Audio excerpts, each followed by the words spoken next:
All right, welcome to the Retro Game Club Podcast, Season 4, Episode 14, which is also Episode 125. I am Rob, and with me is someone who just rescinded his Twitter bid, Hugh. Yeah, it's all the fake accounts. It never occurred to me that most users on Twitter were fake. So, But you did raise the $40 billion, right? yeah, no problem. I just had to put a couple copies of Earthbound up on eBay, and I was good. Yeah, you sold all your NFTs. Yeah, all my Earthbound NFTs.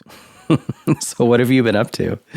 What have I? Let's see. Well, I've been playing the Quake re-release on PlayStation 4. Mm-hmm. Got through the first main Quake, but then they have all the expansion packs that they sold for 10 years after Quake was out. Mm-hmm. And I've never played any of those. So I've been playing those. They're very good map designs, I think. Yeah. Yeah, but they don't use the original Nine Inch Nails music. They use something much more amped up. So the music can be a little bit distracting at times, but overall I like them. It's been good. Cool. It's kind of reliving the late 90s as best I can. I think that's what this podcast is pretty much about. I think so too. Yeah. Yeah. Going back a little bit older than the 90s. So I got the Pac-Man collection for Switch, the new one that's out. Mm-hmm. So it's kind of a mixed bag. It's a really, really good selection of games. It looks really good. But the controller lag is absolutely horrible. I mean, I literally died on the first board of Pac-Man. Wow. It was bad. And I tried it both with the attached controllers and then with a Bluetooth controller. Both were awful. Mm-hmm. But then for fun, I tried it on my Switch Lite, and there was no lag that I could detect on the Switch Lite. So I'm thinking that is the only thing they tested this game on. That is so strange. I mean, these games are so old. How can the lag be so bad? Well, it must be controller to... I'm wondering if the way the Switch Lite works, if the controls on that are wired in some kind of way that's different than the docked controllers on the regular Switch. Mm-hmm. Because it plays, like I said, it's absolutely fine on there. I got up to level 10 on Super Pac-Man. I did really well on the Switch Lite version. Mm-hmm. I don't know. I guess I'll just keep that in my Switch Lite now. Yeah, that's so strange. But you said you like it? It's a good collection? Oh, yeah. It's a good collection, except for trying to play the games. But it's got Pac-Man. Even Pac-Land is okay on there. I think they tweaked the controls a little bit on Pac-Land to make it a little bit easier to play on a console. So do you use the D-pad or you don't use two D-pad, buttons? Yeah. There's no forward button? Right. You use the D-pad forward and back. Okay. And Super Pac-Man, of course, is one of my favorite old arcade games. Mm-hmm. And then it has, Pac and Pal, which I still don't know what I'm doing in that game. Then Pac-Man Championship, Pac-Man 256, or is it 257? I think it's 256 it's called. I love that game. Yeah, that game is really addictive. Me and my son play that game all the time. Yeah, I really got hooked on that for a while. Mm-hmm. But I haven't unlocked everything yet. I mean, I haven't started the platformer games on there. I haven't figured out how to unlock Pack Attack yet, which is one of the games I wanted to play on it. It's so weird you have to unlock them. Yeah. It's you paid for this thing. Yeah, you unlock them by it's pretty easy. You unlock Pac-Man 2. No, Pac-Man 256 was already unlocked. But one of the games that I wanted to play was locked, but all you had to do was play Pac and Pal twice to unlock it. Mm-hmm. It's not anything big, but mm-hmm. I don't know, it's probably 13. I think there's 13 games on it. And I only have maybe 7 or 8 unlocked right now, so I got a ways to go. Cool. Yeah, let us know how the other ones are. Yeah. And then, you get the cabinets. You have a little virtual arcade room you get to decorate. So I've been playing around with that too. Mm-hmm. Cool. So what have you been up to? Oh, man, let's see. I played Mario 3D World for the first time. Okay. I thought that game was really boring, but I really did like Bowser's Fury. Yeah. Did you end up playing that at all? Yeah, I played both of those. I finished both of those, yeah. Mm-hmm. So Mario 3D World is, yeah, I mean, some of the early stages are a little bit boring. And then there's a couple later stages that are just like stupidly difficult. Mm-hmm. And you basically have to be invincible. Like after you fail at a level so many times, it gives you like the invincibility Tanuki thing. Yeah. So some of the late stages I had to use that. I mean, overall, I liked it. I didn't think it was bad. Bowser's Fury, I think, is better for sure. Yeah, yeah. I just got 3 or 4 worlds in, and I just felt like I've played this 100 times before. Why am I doing this? Yeah. I mean, Bowser's Fury is like a third the size of Mario 3D World. Mm-hmm. But like the parts where like Bowser is chasing you, essentially, those parts are pretty awesome. Yeah, they're terrifying. It's great. Yeah. Yeah, I really, really got into that game. And let's see what else. I've been reading about modding 1-up arcade cabs. I doubt I'll ever do it, but there's some really cool stuff you could do just because they're starting to release actual full-size cabs. Okay. And there's rumor of a full-size Star Wars arcade cab coming out, which could be cool. And then probably the biggest news is I got my Steam Deck, and I adore this thing. My quick review. And again, I still could be in a honeymoon phase here. That's the disclaimer. But the speakers are shockingly clear and loud. The screen is great. It's not too heavy. The fan isn't too loud yet. I mean, it's a little louder than the Switch, but it didn't bug me at all. The contour of, where you actually hold the controls for your hands, I think is fantastic.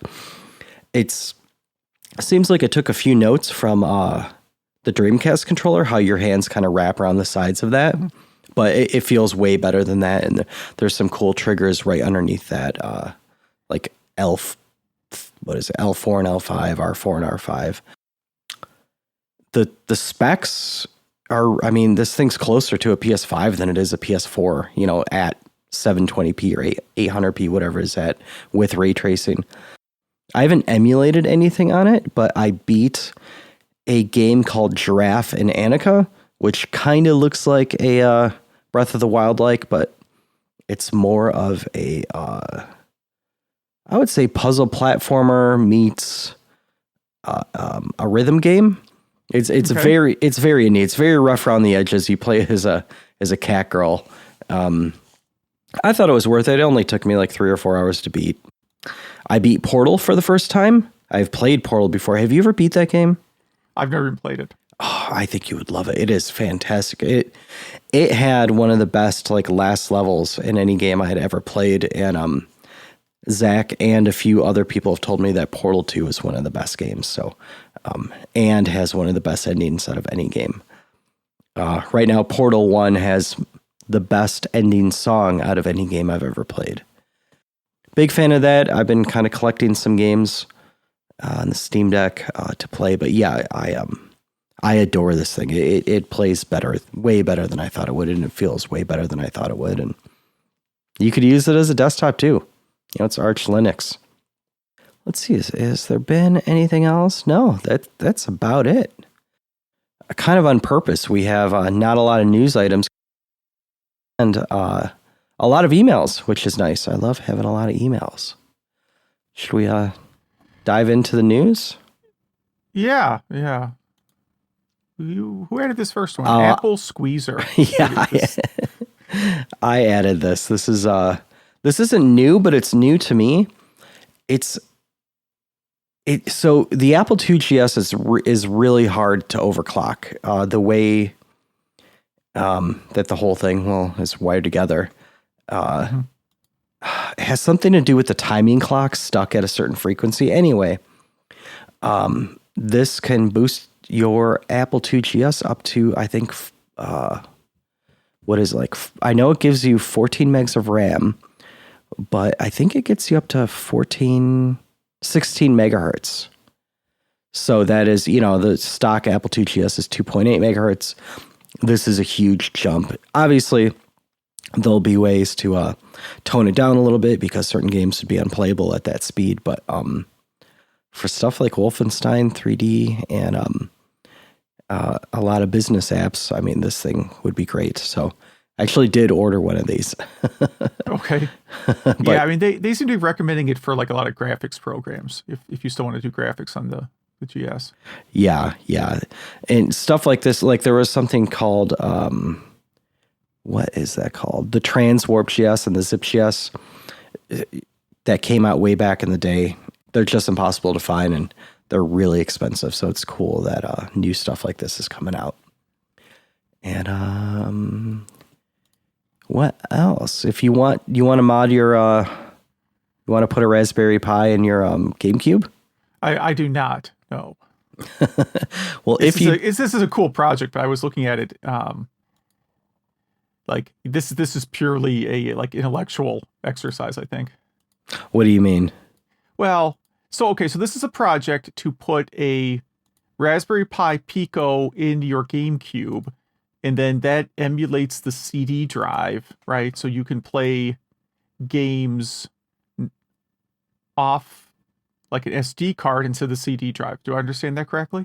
Well, this lets you boot into a different BIOS that'll let you use an SD card that's plugged into one of the memory sticks.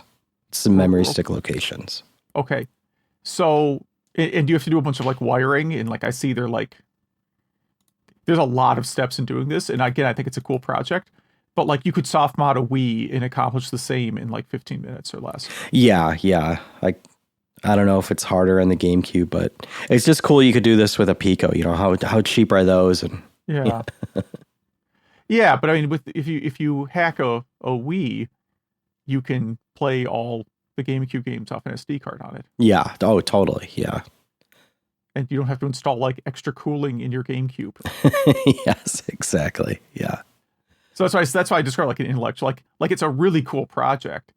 But if your goal is I want a system to play GameCube images, you're better off just getting like going on eBay and finding a Wii that has a broken CD drive. Yeah, exactly. Yeah. You could get those really cheap. And if you want to lag test your controllers, RetroRGB.com has a cool project where with an Arduino and your Mr. FPGA, you can really accurately see the lag of each of your controllers. And apparently how this works is the Arduino fires off a button press and then waits for the return signal. So it gets a really accurate reading. I think that's really cool. And again, I would be the best retired person because this is the kind of stuff that I would do and post online. But I don't have. I would sleep till 2 p.m. and do nothing. Have you ever heard of a game called, and I'm gonna probably mispronounce this, but Akon Kagagu? You know, wait, no, I totally messed that up. Akon. How do you even pronounce that? Aconcagua. You sure? No. Well, I'm just breaking it down. It's Aconcagua. Yeah. Well, and it is. They call it an RPG. I don't know that that's the right term here. It's more like what's that game that just came out? The Quarry, right? Or the game before it. It's more like you're stranded somewhere and you have to try to survive. Okay. That's what it looks like. So I RPG, I just wouldn't call it that, but whatever. I'm not gonna be a stickler about it here. Well, now it's in English, right? It's a English patch. Yeah. So unofficial English patch looks pretty good. The game looks pretty cool. I mean, it's if you enjoy the PS1 style of graphics, it's actually a pretty good looking PS1 game. Yeah. That might be a cool one to patch.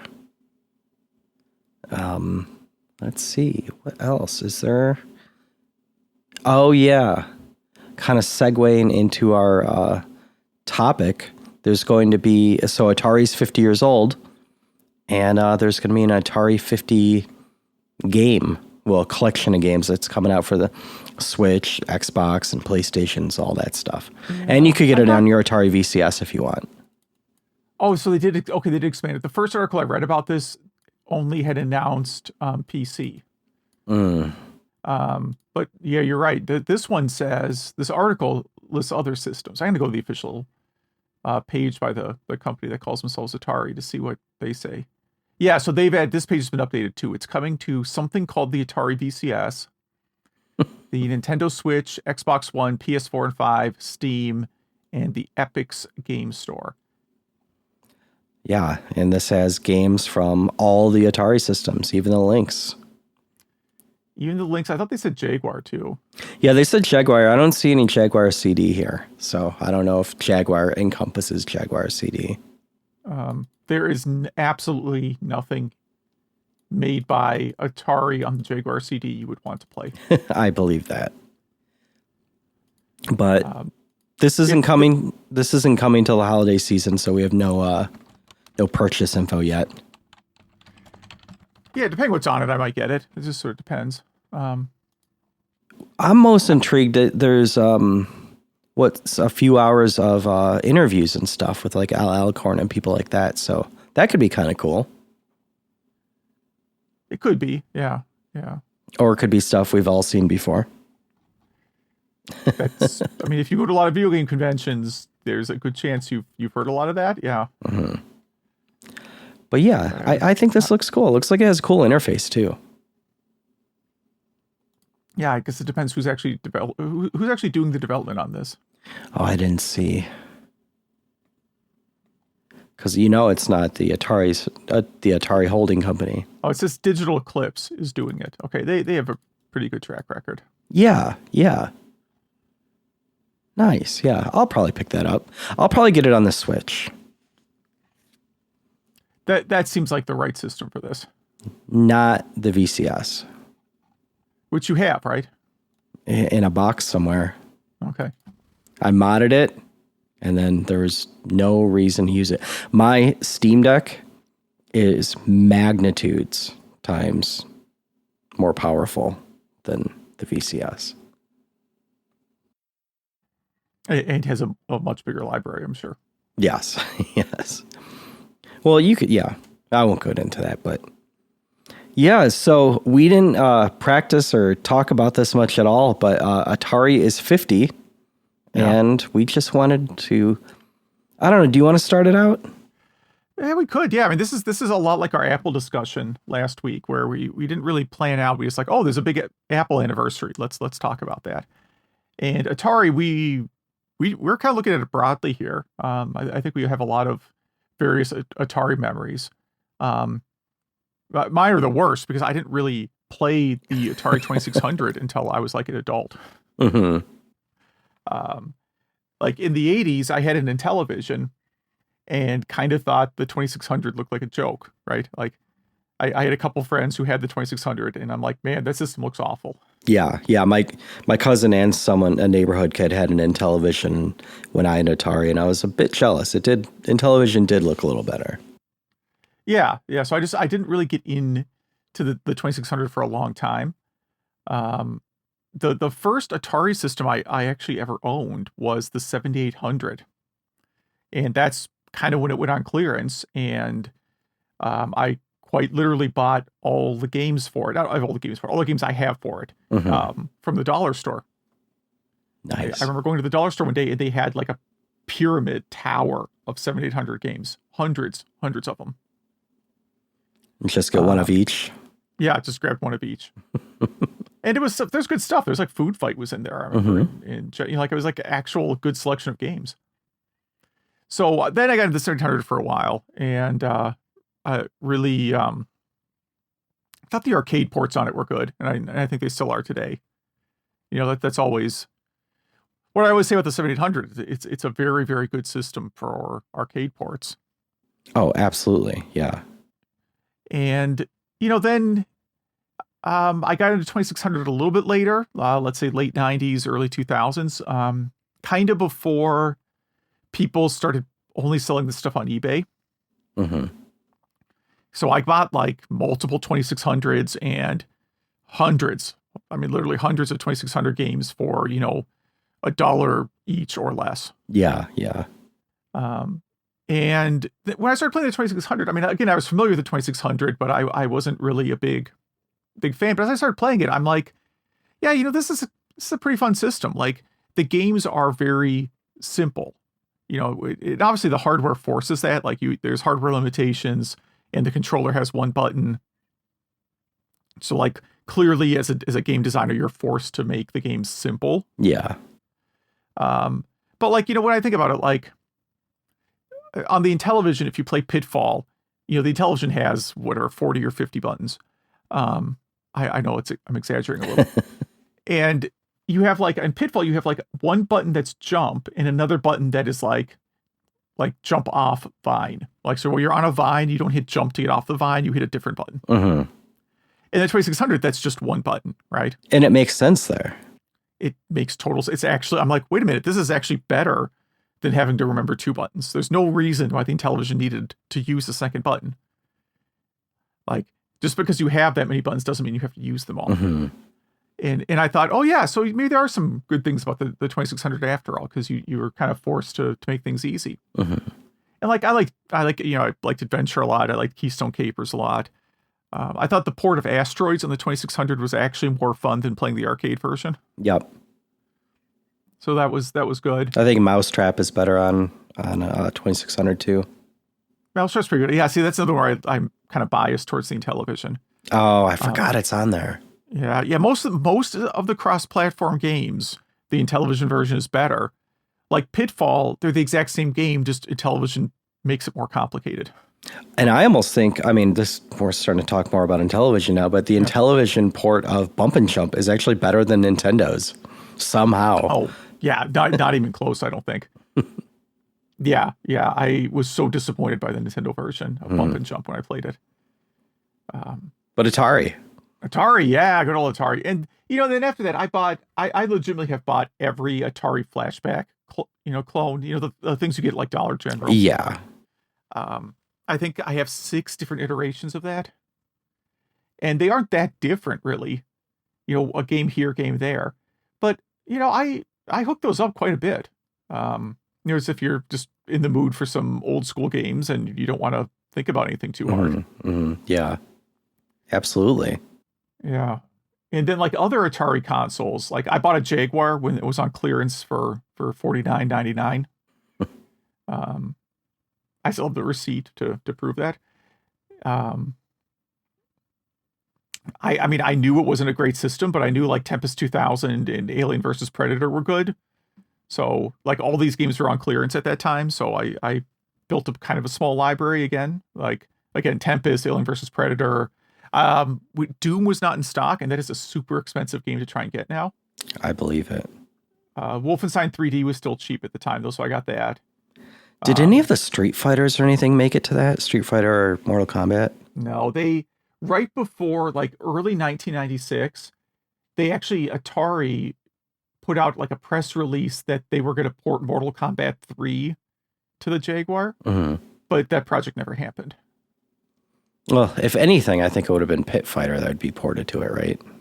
Oh, God, I hate Pit Pit Fighter is so bad. I'm sorry. It's so bad, but it looks so good. But once you see any motion at all, it stops looking good. Yeah, I do not like Pit Fighter. No, the fighting selection on Jaguar is just awful. I mean, you have stuff like Kasumi Ninja, which is, okay. It's sort of trying to be a Mortal Kombat game.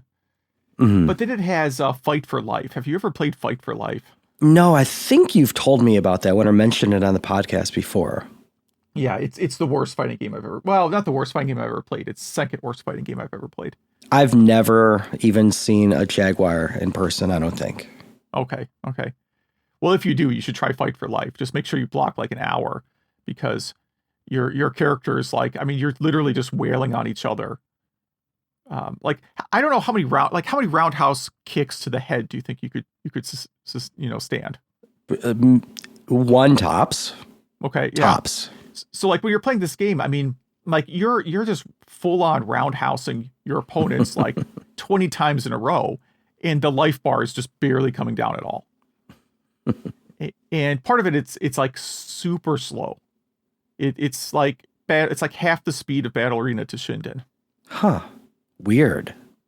Yeah, it's just bad. Well, I think what happened is, the system was dying, and I think they just wanted to get the game out before Christmas '95 because there was not going to be a Christmas '96. Mm-hmm. So they just put out whatever they had. But at the same time, the Jaguar gave us Rayman technically started on the Jaguar. Really? I thought that was 3DO. That was Jaguar? Jaguar, yeah. Wow. Mm-hmm. And it's pretty, that's a pretty decent game. I like that game, yeah. Yeah, there's a couple sleeper hits. There's a a motorbike racing game on there that's pretty good. Was it Super Burnout, I think it's called. I have it. That's why I'm looking over here because I have it on my shelf. That's actually a pretty good game. Mm-hmm. Somewhat there's some mech games on it that are okay. I'll never say the Jaguar was a bad system. But I mean, it's really, God, it would really be like if Sega released that Sega Neptune, right? It's a 68,000 CPU with some heavier video cards. Yeah, yeah. So it's not any different than if you bought a dedicated Genesis 32X combo unit, right? Mm-hmm. So it's all right. I mean, it's not my favorite system. I don't really play it that often, but what I do, the games I play on it are all pretty good. Did you ever have a Lynx? I have a Lynx. I presently own a Lynx. So that was one of my best ever garage sale finds. I got an Atari Lynx with a dozen games for $5. That's amazing. Wow. And I barely play the thing because the screen doesn't really look that good. Mm-hmm. So maybe if I ever get an analog pocket, maybe I'll play my Lynx games a little bit more. You could use the Lynx to do some curls or something to get a good workout. I could. Yeah, I could definitely use it as that or a paperweight or something. I mean, it is a very large system. And I don't know why they made it. Well, I guess part of it is you can play it left-handed, which is, I guess, nice of Atari to have done that. Yeah, yeah. But I didn't get into the Lynx too much. I could get into the Lynx in theory, but it would have to be on something with a little better screen. Yeah, my notes that I put down here is if the Lynx was half the weight and had just one killer game that wasn't an arcade port, it could have taken off.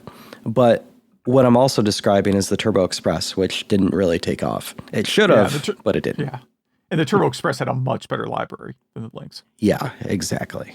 So, and then I don't think I've ever used an Atari computer for anything. I've seen them, but I don't think I've ever used one for anything. And really for Atari history, if you ever, if you have a lot of time, there's a book called Atari Business is Fun, which is even larger than the Lynx. I mean, it's it's a huge book. And you see it in book bundles sometimes too, for on the Kindle and stuff. It's by Marty Goldberg. And it's really good. It's a really good breakdown of the history of early Atari in their early culture and, things they did right and then things that went badly for them. Hot tub meetings. Hot tub meetings are mentioned in there. Yeah. Yeah. But it goes much deeper. I mean, it goes so deep into Atari history. It's a really well researched book. I mean, it's 1,000 pages. It's a giant book. I'm not exaggerating. It is huge.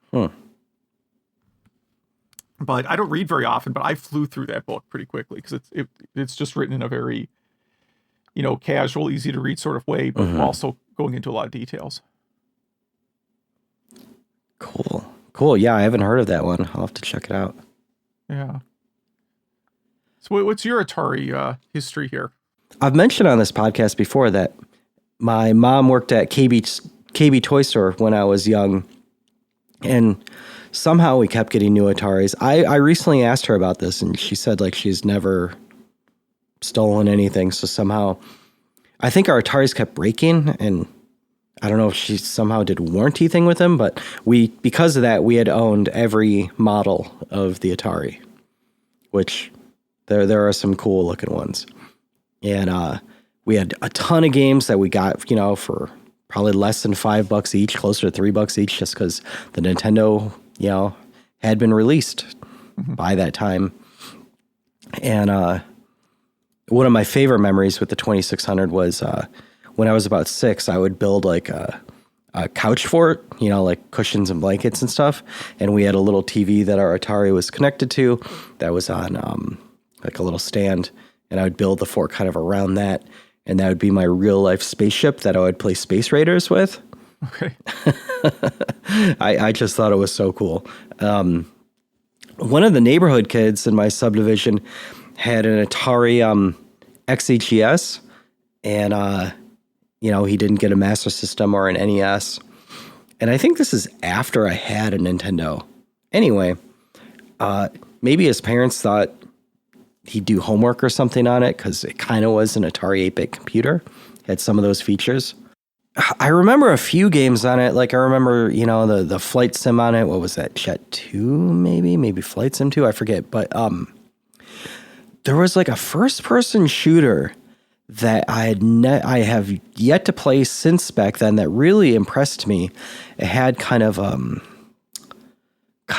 look like Another World, but I know it didn't use the same technology, but I think it was called Rescue on Fractalus. Have you heard of this one? I've heard of that game, yeah. I should really check that out because I remember we spent a lot of time with it and it really blew me away. And then he had a lot of like on games too, which was pretty cool. But then he became the bad kid and started smoking, so I stopped hanging out with him.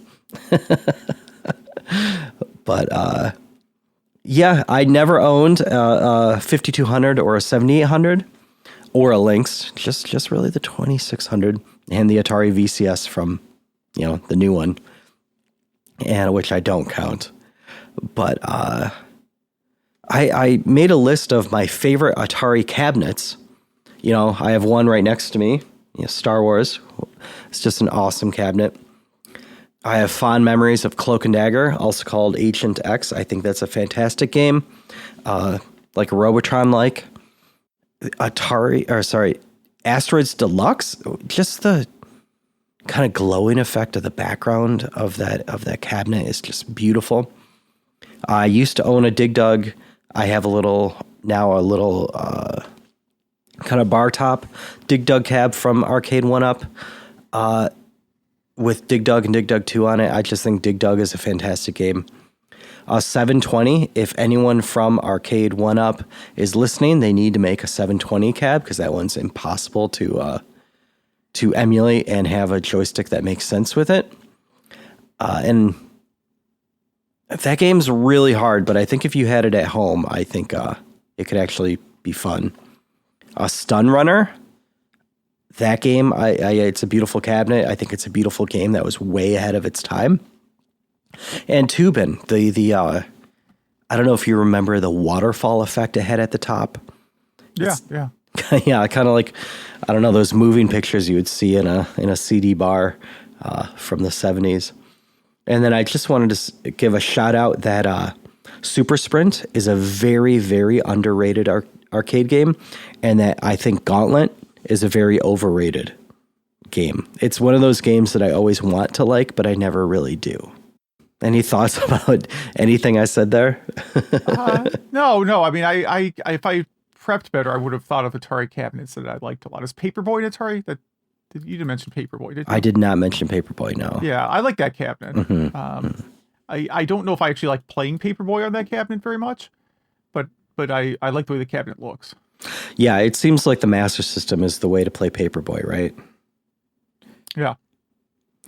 Or NES, yeah. Mm-hmm. The home versions, the controls are definitely easier. Mm-hmm.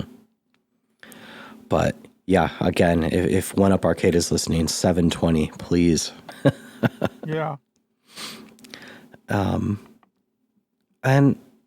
yeah, it's kind of sad how Atari just, I don't know, they got split in two by Warner Brothers, and then that kind of killed it, right?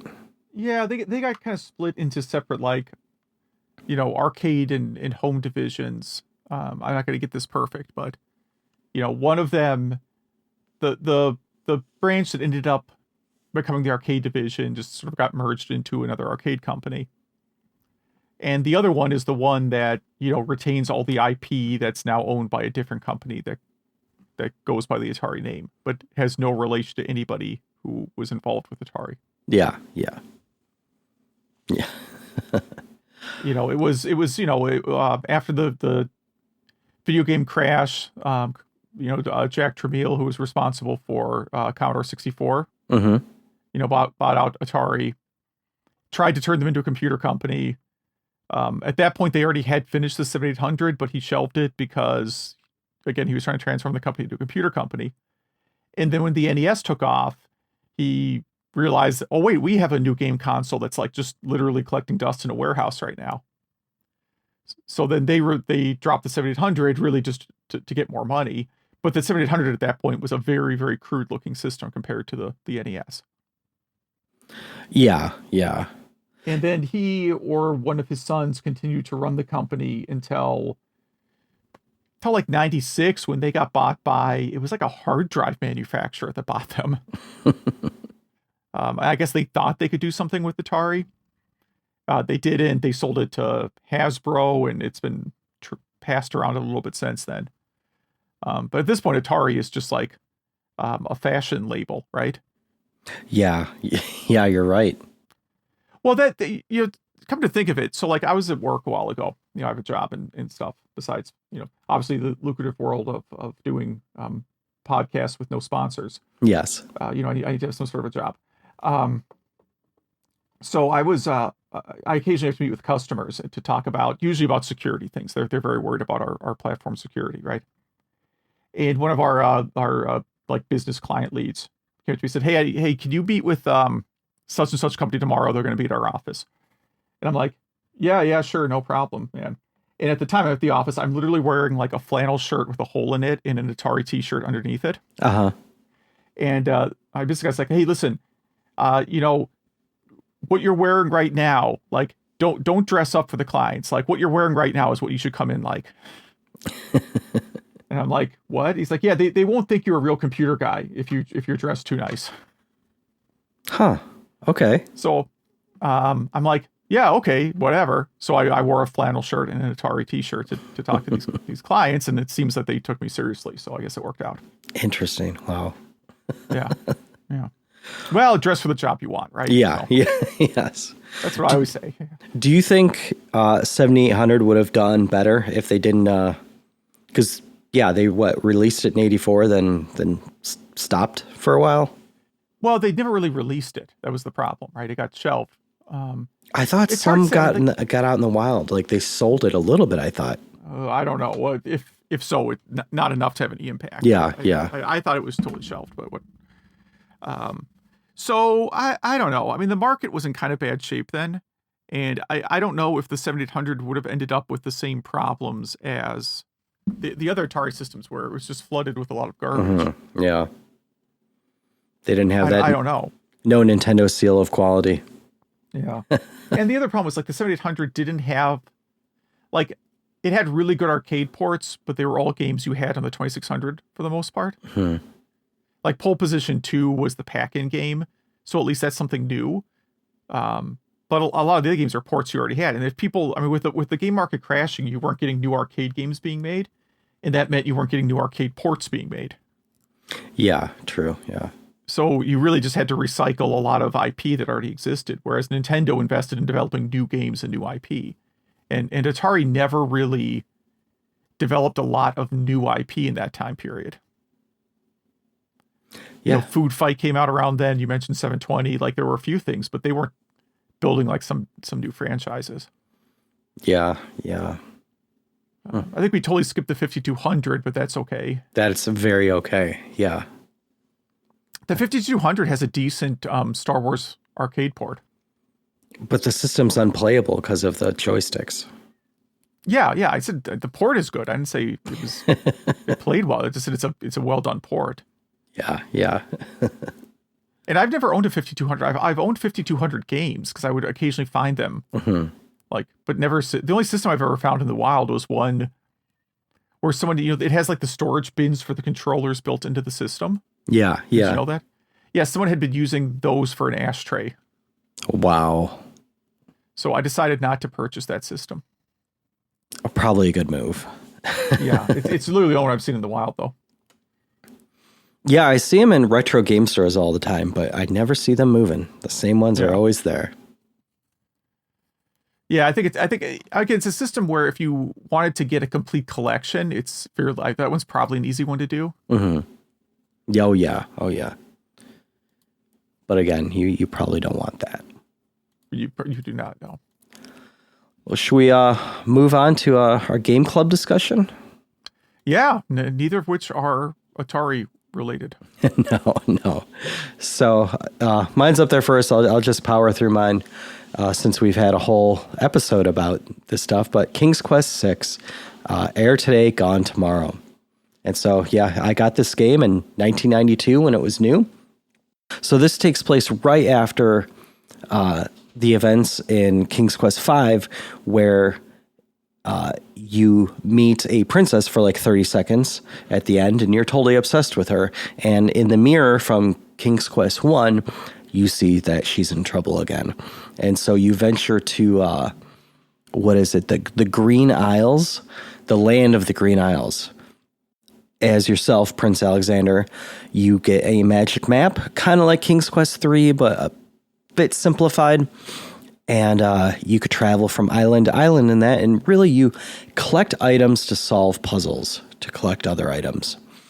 You have to do things kind of in a certain order, and it has a very Arabian Nights vibe. There's, really each island kind of has its own vibe, but it really leans into Arabian Nights, Alice in Wonderland, maybe Beauty and the Beast.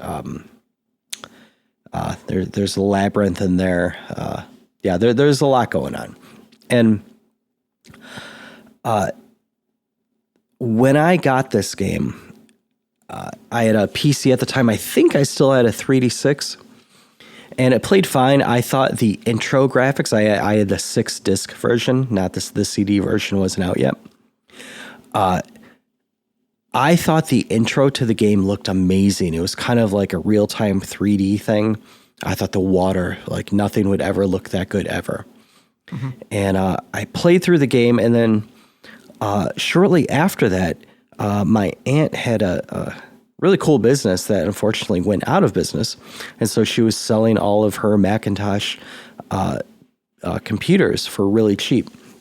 And so I got my hands on a Mac 2 FX, which was one of the fastest Mac 2s. I think it was the fastest Mac 2 ever made.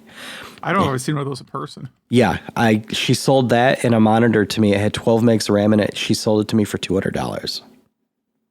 Yeah, I'm not sure if I've ever seen one of these. Yeah, anyway. $200. Do you know what that thing cost when it was new? Exactly, yeah. And it was almost new when I got it.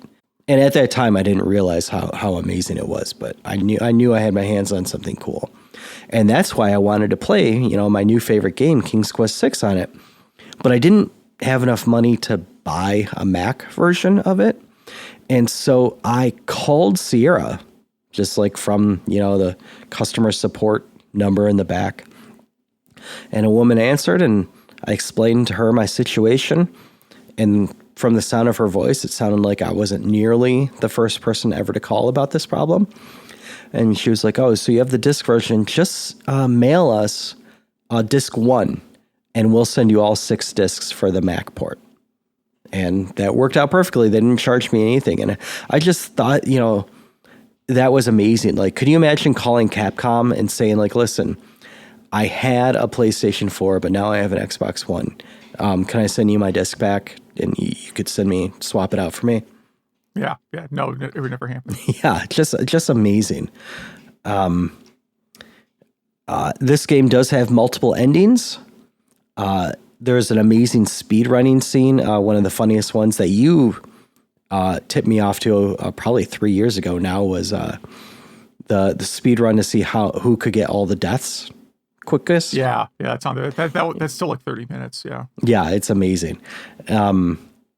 Let's see. Did I already mention, the CD port has great voice acting by some actual real actors. And some of it gets a bit repetitive, but I thought they did a great job. And so, that's really my take of King's Quest VI. I mean, really, Kings 1 King's Quest 1 through 6. I adore all those games, and I really flip-flop on which is my favorite. But, you know, my feelings aside, I really think King's Quest 6 is probably the best King's Quest game. I don't know, what are your thoughts on this one? Yeah, I don't have a ton to add. I mean, I had sent you a picture recently of where I found my receipt for this game, where I paid 1 cent for it on clearance. It's amazing. Yeah, it was kind of a crazy deal. I was buying some other game full price and going through the clearance bins and caught that one. I think it was King's Quest 6 and Freddy Farkas that were 1 cent a piece on clearance. It's like, why not buy them? That's awesome. Yeah. Yeah, so that was kind of a neat old find from the 90s. Yeah, no, I'm still sort of interested. I mean, this is another game where I have a hard time getting into these games, at least, or finding time to get into them. Did look at the latest speed run for it, which is down to 12 minutes. Mm-hmm. And then the other thing about King's Quest 6 is just like, I remember it being a system that sold a lot of CD drives. I believe that. Wow, yeah. Yeah, because you were working in a store at the time, right? Yeah, and it was frequently bundled with CD drives. Like this game, King's Quest 6, Myst, and probably like Link's 386 Golf on CD were really the things that moved CD systems. Interesting. So it was pretty, pretty ahead of its time, maybe. I think so. Yeah. And then I think the King's Quest series kind of went downhill after that. But that's a whole different episode, which our listeners could go back and listen to. Want to move on to your game? Yeah, so I picked Tron, which turns out to be kind of a tough game to emulate. And when I was looking at different options to play it, I noticed that there is a Game Boy Advance port. Did you know about this? No, I did not. So there's a Game Boy Advance game called Tron Killer App. I did know about this. We've talked about this before. I think we have, right? Yeah. So it has a version of Tron Arcade built into it. And it maps the shoulder buttons to the spinner. Okay. So it's not perfect, but it's playable. Mm-hmm. It also has a Discs of Tron port that I did not try yet. But yeah, I mean, I would say it was kind of a neat game for its time. It was kind of a novel concept. I don't know if I have like the mini games. Some of them I really like, and others I was not huge on. I mean, I like the crazy, for whatever reason, I like the tower game. You know, where you're trying to shoot your way up through the tower. Yeah. Light cycles I was never very good at. And the tank game is okay. Mm-hmm. So that's about it. I think it's a game I like the cabinet better than the game. Okay. So it's my favorite, like, I think one of the best looking cabinets. Oh yeah, all the fluorescent lights on it. Yeah. I was looking at here, the world record for it is 14 million points. That's July insane. 2011. That is insane. I can't see how long they played it. My score is in the hundreds of thousands. I think it's about 100,000, 90,000 maybe. Yeah, I don't think I've ever got a 90,000 on it. But see, again, next to my Star Wars cab, I have a Tron cab. Yeah. I don't know. What's your memories here of Tron? So I absolutely love this game. I had fond memories of it when I was really young. I wasn't that good at it then, but, as an adult, I got pretty good at it. I've watched a lot of videos on how to be good at it. And yeah, I like how each level is a different programming language. There's 12 different levels that kind of loop. Mm-hmm. My least favorite part about it is the first level. They make you can't shoot as fast for some reason. Yeah, I saw that in some article about it, that they throttle your shooting speed in the beginning. Yeah, it doesn't make any sense to me. Anyway, I should note that as of we're recording on the exact 40th birthday of this game. That's pretty random. You did not know that when you picked this, did you? No, I did not know. I did not. I didn't realize the arcade game and the movie came out the same year. Usually there's like a 1 year difference. Yeah. It really ramps up in difficulty. You know, the trying to get up to the tower where you shoot through the rainbow thing, that gets pretty hard. A good way to get through this game is to use both your hands on. So once you aim your your arm or your gun in the direction you want it to go, if you use your spinner hand just on the trigger really quickly, you could really shoot quick, and that tends to really help. But I'm trying to think of what else I wanted to say about this game. I mean, like you, I like the light bikes the worst. I think I like the rest of the game. Discs of Tron was supposed to be in this game, but apparently it wasn't complete enough in time, so it just became its own cab. And I think it's better that way. That's another beautiful cabinet, but I also I don't think it's that good of a game. Yeah, I agree. I think that's another one where the cabinet is way better than the game. Now Tron Deadly Discs on Atari is a great game, but it's a totally different game. Totally different game. Yeah, I mean that's another one. The television version I think is better, but yeah, it's not bad on Atari either. You know, I think my advice on this game is find it in an arcade that is probably a barcade, so you've paid to get in and you don't have to keep popping quarters in, and play it many times in a row. Maybe watch a quick YouTube video of someone that has a high score. Like if you watch that for 5 minutes, you'll kind of get the gist of how to be good at this game. And then after that, it's kind of just get the feel of the game. But I do adore this game. I really do. As I usually check for it, I think Tron only appears on one episode of Starcade. Which is kind of shocking for the time, but yeah. Maybe people didn't pick it because usually when you won, you were supposed to like pick the game you wanted to play. Maybe no one just wanted to pick Tron. Probably the easiest way to play this game would be the 1-up arcade cabs. I mean, that's not cheap, but it's the best way to emulate it, I guess. Because, like you mentioned, at least in the notes, I think that the spinner it's hard to emulate. Yeah, it is. Yeah. Yeah. What do you think you're gonna play next? Well, I'm going to stick with 1982 and Atari, and I'm going to go with Raiders of the Lost Ark, a game that I did play back in the day and had no idea what I was doing. Mm-hmm. So I'm going to try it again. I just have to figure out how I'm going to set up to do it because I understand. Maybe I didn't know what I was doing because I didn't realize you had to use 2 controllers to play it at the time. Okay. Well, which also means I can't play it on I have a portable Atari 2600, those little mini systems. Yeah. You can put an SD card in. Yeah. So I can't play it on there either. So I have to figure out the setup for doing this. Yeah. I think I can probably map up, I can figure something out. Yeah. I mean, worst case, I can hook up an actual 2600. Oh, exactly. Yeah. I'm going to do, because you picked that, I'm going to pick Temple of Doom. Okay. So we're going to have a little theme next episode. So yeah, if anyone wants to email us, please email us if you're playing, any King's Quest game, Tron, any of the Tron games, Temple of Doom, Raiders of the Lost Ark.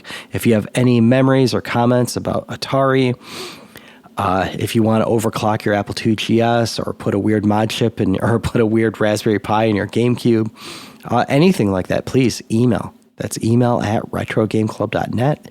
And all our other Facebook-type social links that are run by Zach are in our show notes and on a link tree. So please, and we have a lot of emails this time, which is great. And I could take the first couple here. All right. So SM Olivia writes in. He's a longtime listener. I don't think he's written in before. He runs a blog dedicated to reviewing the old PBS show, Computer Chronicles. And since we talked about the Apple II last episode, he has there's a lot of episodes where that shows up in Computer Chronicles. And so he has some links here that if you want to go read his blog, that's smoliviaoliva.blog. And check them out. And there's also some for the 8-bit Atari line and where Trip Hawkins first appears when he started EA. And I'd just like to say to SM Olivia that I love Computer Chronicles. I watch it all the time, actually. You could watch it on archive.org and Twitch and YouTube. And I've actually tried to...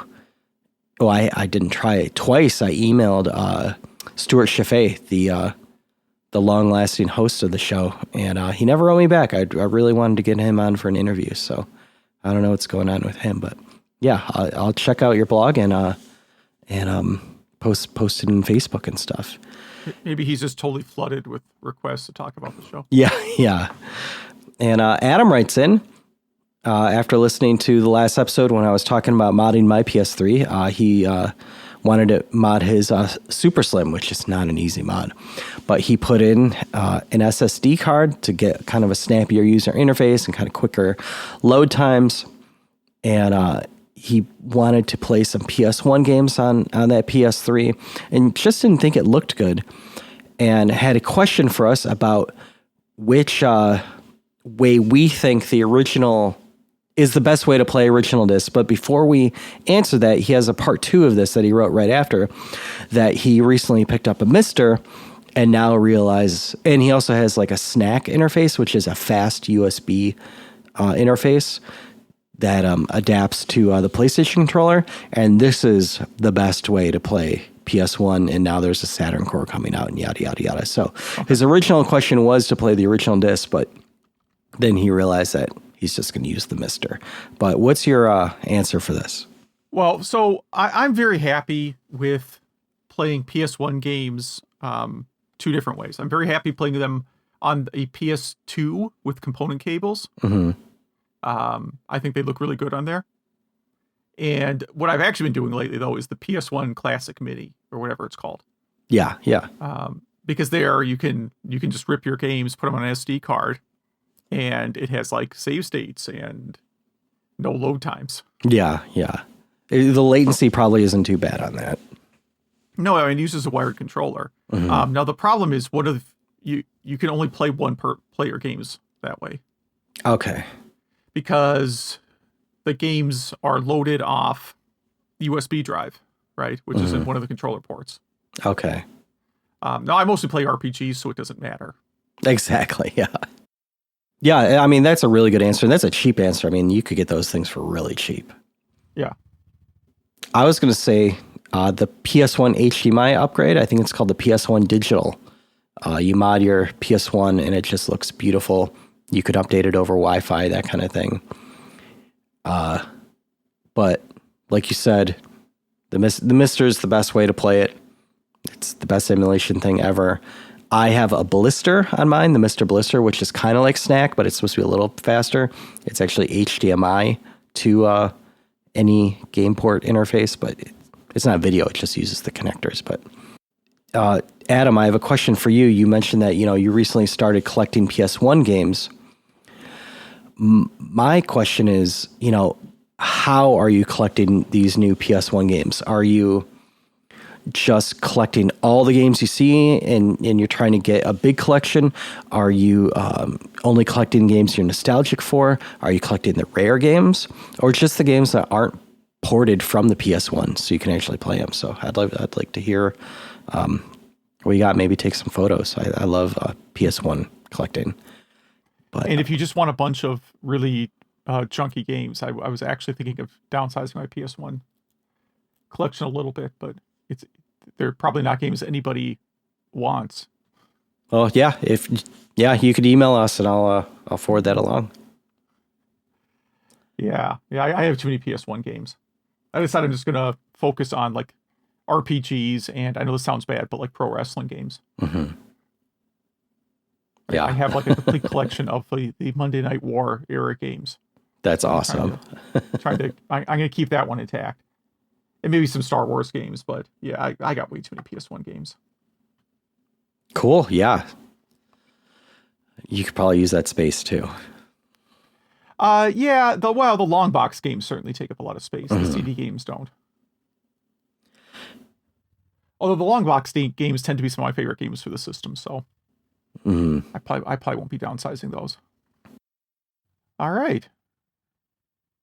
Do you want to get the next email, or I'm sorry, do we get to everything this one? Some of these emails, there's like, we're really good at butchering emails. So sometimes I lose track of which parts we've read and which other parts we haven't. And from Kevin, says he really enjoys the show and wanted to chime in about MSU1 games. He's not an expert, but has messed around with a few of them on RetroPie. Mostly the MSU1 version of Super Mario 3 on Super Mario All-Stars. It's very cool to hear an orchestral style music coming from a Super Nintendo game. So whoever did all this did a really great job of merging musical styles and audio levels. But the most impressive, he says, is Legend of Zelda: A Link to the Past, where fans have added an original FMV intro sequence and voice acting. Did you watch this? I did not yet, no. It's incredible. Very cool, Link. Yeah. Okay. In terms of getting these set up on RetroPie, you need to create a folder for each game with all the related files. One, the SFC file, and then a separate file for each music track. For example, Super Mario All-Stars has 130 tracks. And then some database files, so the emulator knows which one to play, and so on. It's not very easy to find these, but there seems to be multiple versions of some popular games, such as Mortal Kombat 2, Ninja Gaiden Trilogy, Secret of Mana, R-Type, Street Fighter 2, Super Castlevania, TMNT, Wolfchild, Zardon, and all sorts. So Wolfchild's an interesting one because that had a Sega CD port. So I'm wondering if they used the Sega CD soundtrack. Oh, interesting. There. Yeah. I wonder. But yeah, just wanted to, give a plug to that project, and especially the Zelda one. And Majors writes in to talk about Rob looking for original PS3 hardware. And he also laments it's very, very hard to find this because there are so many folks looking for the exact same thing right now. Yeah.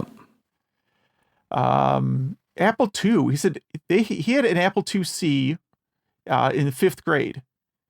Was this it? Did he have this in school? I don't know.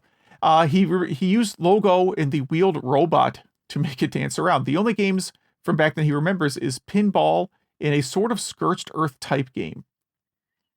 They also had Zork, but he wasn't interested in it.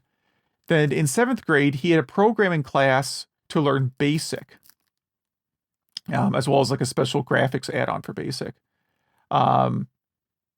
Unfortunately, it turned out classmates started making BASIC games to bully other classmates. Yeah, I can see that. Yep. And he also had a friend who had a GS that he was pretty impressed with, particularly Task Times in Tone Town. Yep, which was a Game Club game, and Rebecca Heineman was on here talking about how she programmed it. Yeah. In high school, they had a few old Apples sitting around, but at that point, people were phasing over to the IBM.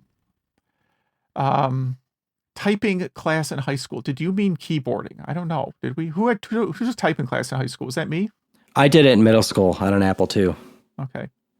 It was still called typing. Yeah, it was called. I took a typing class, I think, and I don't remember what it was called. Keyboarding sounds more like a sport. So in terms of printer nostalgia, I didn't realize I think we're kicking off a genre of printer nostalgia here. He had the Okidata 9-pin dot matrix. It was a hand-me-down, but he printed lots of stuff from BBSs, like fax and cheat codes. Yeah, there's a special place in my heart for BBS printouts of just BBS lists, just names and phone numbers. And then he later bought a Canon BJ100 for schoolwork, but that's the last printer he ever bought. It seems it's pretty easy to find slightly used printers because people always want to get rid of them. Game Club games, not a fan of King's Quest VI, but he thinks Tron is one of his top 5 favorite arcade games. Yeah. And he was very jealous that Rob has a cabinet. And then he wants to plug 2 shows. One of them we're not going to get to in time. East Coast Gaming, which is going on today. So that's no good. But Southern Fried Gaming Expo is July 15th through 17th. And if you're listening to this podcast, you probably have time to go to that. Yes. It is in Atlanta, Georgia at the Marriott Renaissance Waverly. I don't know anything about Georgia geography, but I assume that's somewhere near the city. And this looks like a pretty big event. Yeah, I think I've heard of that one. I've definitely heard of it, and I've seen photos before. It's got tabletop gaming, video game, pinball, vintage computer festival, extreme eating challenge. Hotlanta extreme eating challenge. So this must be like spicy foods, right? No, it does not. Oh my God. Oh no. Oreo speed run. This sounds like a good way to choke to death. Yes. Each contestant will be given 25 Oreo cookies, and the first person to finish them all wins. I would not do that. They better have people who know how to do a Heimlich maneuver. Yeah. And then there's also a hot pepper contest. Eating progressively spicy peppers until only one person is left standing. I would be wrecked. I would not get through the first pepper. Is there a name on this one? HC. Is that that's our next email? Yep. Related to your discussion of why we collect. You said there are tangible advantages to physical media on OEM hardware because it all works without relying on setting up an emulator properly. And that, the experience is very close to the intention of the developers. Using original hardware with some original carts and a way to play ROMs, especially for community translations, strikes a nice balance between ease of use, accessibility for expensive games, and access to new homebrew games. And of course, new homebrew games have really grown in quality, and it's very exciting to follow them and try them on original hardware. Yeah. And I mean, I also, I agree with the original hardware, but I think EverDrives are a good compromise. You're on original hardware, but you don't have to spend a crazy amount of money on each of those crazy games. Yeah, and also, I openly fantasize about living someplace without an internet connection. Mm-hmm. I think I maybe I would hate it, but maybe after like a week, I would realize why, like, the 90s were a better time. Yes. And, for sure, at that point, you have to have physical hardware. Mm-hmm. I'm like, well, do I need to hang on? If I wanted to do this, would I need some DVDs and some, actual real media? Yeah. Let's see. Eric from Pacific Northwest talks about what piece of your retro collection do you regret selling? And his was selling the Dreamcast to buy a GameCube. Because he had some Dreamcast games that are now pretty expensive, like Marvel versus Capcom 2, Power Stone 2, and Capcom versus SNK. And he spent a lot recently getting them all back. Yeah. As for collecting, I like to be able to collect. I collect to be able to play some of the games I may have missed out as a kid or young adult. I also collect to be able to go to game shows and meet the voice behind them. Oh, I see. So like you can get your copy of NBA Jam signed, at a gaming expo. Mm-hmm. And then X-Files for PlayStation 2. He recently found a copy at a yard sale. Which I'm very jealous of because I've never seen that game in the wild. And the stuff that he has a hard time finding is Punisher for Genesis and complete Streets of Rage 3. Yeah, I can imagine those could be hard to find. Yeah, then just to taunt me, he sent a picture of the X-Files for PlayStation 2. Yeah. I mean, early on, like I traded in a lot of NES games to get like Genesis and 32X and Sega CD games, which probably should have held on to more NES games. I don't know. I didn't trade anything super rare, but there are some that were kind of a pain to go back and get again. I mean, I've said this a few times. I traded my Turbo Duo with many TurboGrafx and Turbo Duo games for a new PlayStation 1. Just stupid. Yeah, I never did that. I mean, like right now, stuff that I would downsize. Like I kind of want to get to like kind of a core collection of just certain things. I'm not sure there's anything I mostly NES games because I did get rid of that stuff. And I did get rid of, like, I had an Amiga 500 in a pretty decent collection, and I sold that off just because it was taking up too much space. And sometimes I wonder if I should have just reorganized to keep that thing Yeah, around. yeah. Because the Amiga is a pretty fun computer, both for programming and for gaming. Yeah, absolutely. Yeah. Well, everyone, thanks for those emails. Again, the email is email@retrogameclub.net, and we do have some social media here. Yeah, I don't know if we're going to do all of these. We got a new listener who's said they've really enjoyed going through our backlog. So I appreciate that. Tron, other feedback about how hard it is to emulate it. Things like Light Cycle game is fine, but the other ones require the spinner. And how in MAME it's very, very hard. Same with like Akari Warriors or Time Soldiers. Uh-huh. Yeah, I would throw like Heavy Barrel is probably one you can't emulate easily. Yeah.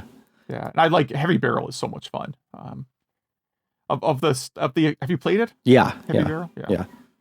But yeah, I agree. So thanks for that feedback. I gotta stay away from spinner games because they are indeed very hard to emulate and play. Jim from the Pie Factory podcast says we should check out Robotron for the Apple II. It's surprisingly good. It's probably good advice. I will do that. I wonder how you play that. Oh, good I guess point. it'd be keyboard, right? I assume you'd almost have to do that keyboard only. Yeah. Someone really regrets selling their new Nintendo 3DS XL. Yeah, those are getting hard to come by. Oh. Yeah, it's really, I have one. That happened fast. Yeah. Yeah, it was fast. There's only a couple games that need the new part of that. Yeah, but if you like the 3D part of it, the eye tracking's better on the new version as well. Okay. So that doesn't affect many people. Okay, he also, same guy says he did the exact same thing. He sold his PS Vita to get a PS4 Pro. Oof. Yeah. Yeah. That's a rough one. Yeah, because the Vita has, if you like RPGs, the Vita is a really great system. It is a great system. It's like a proto Switch. Let's see, like all of it. I used to have a collection, someone writes in, I used to have a collection of 2,000 games, but sold them all in 2015. Oof. Oh, geez. That's rough. I mean, unless you had some sort of emergency. Someone sold off their Jag and Jag CD collection. Ouch. Doodle World, Nate sold off Silver Star Story complete for PS1. Oh, that's an expensive game. I deleted that one from my eBay search list. Someone, sold off their Virtual Boy. Oh no, the parents did. Oh, okay. Yeah, I think your parents just getting rid of stuff when you move out. Like, yeah. Unfortunately, that's kind of fair game. We talk about Apple, like that's how I lost all my Apple stuff. Yeah. So, if you're not in the house and you left stuff behind, man, fair game. John sold off his complete Super Metroid boxed. He was unemployed at the time, needed money. Yeah, man. I literally that gave hurts. one of those away for free once. That hurts. Wow. It does, yeah. Well, I had 2 boxed Super Metroid, so I gave one of them away. Like how? Yeah, that was just one. I was at a yard sale and they had a milk crate filled with boxed Super Nintendo games, Mm-hmm. and I said, "How much?" And they said $10, and I thought they meant $10 a game. I'm like, "Ooh, I don't know let me see which ones I want." Like, no, it's $10 for the box. I'm like, sold. Yeah. Didn't even look at what was in there. Raftronaut says he tossed out all his game boxes and manuals as a kid, which I did too. Okay. I did throw a lot of manuals and boxes. That's true. Getting rid of the Turbo Duo box was really stupid. That was a really, really dumb one for me. I wish I had that box. Yeah. I like this one. Someone wrote in and said, not selling games, but countless games that I ruined trying to repair them. Yeah. And then at one time he was moving a couch and it fell and crushed a super rare game. Oh no. Oh. Mega Man 1 through 6 to get more money to keep his ex-wife happy. That's probably the worst one in this. Mm-hmm. Just because. Wait, was she the ex-wife I assume she was not the ex-wife at the time, right? That makes the story worse. And a Neo Geo AES. Yeah. Don't sell those. There are a couple people who got rid of either Sega CDs or expensive Sega CD games. Okay. Mm-hmm. Yeah. An original C64. Yeah. And then the last one, a few arcade cabinets here. Yeah, they sent us photos of what they regret getting rid of. Yeah, an R-type cabinet. It looks like a Versus cab. A lot of boxed N64 stuff. And Dreamcast stuff with the keyboard and all that. Oh, man.